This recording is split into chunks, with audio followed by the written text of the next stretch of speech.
උන්වහන්සේ ආහාර ගැනීම ක්‍රමයෙන් අඩු කළා. අවසානයේදී සම්පූර්ණයෙන්ම ආහාර පාන ගැනීම නවත්වන්නට තීරණය කළා. එවිට දෙවිවරුන් මෙසේ පැවසුවා. ඔබ වහන්සේ ආහාර පාන නතර කළොත් අපි රෝම කූප වලින් දිව්‍ය ඕජස් ඇතුළු කරනවා. එවිට මහබෝසතාණන් වහන්සේ මෙසේ කල්පනා කළා. දෙවියන් එහෙම කළොත් මගේ අධිෂ්ඨානය බොරුවක් වෙනවා. ඒ නිසා දවසකට හාල් ඇටයක්, මුං ඇටයක් හෝ කඩල තැඹූ ඉස්මෝකුරක් වළඳනවා.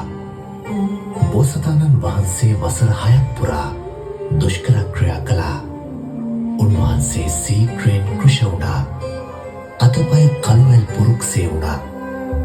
බෝසතාණන් වහන්සේ තම ශරීරය ස්පර්ශ කරද්දී මවිල් කුණු වී ගැලවී අතට ආවා.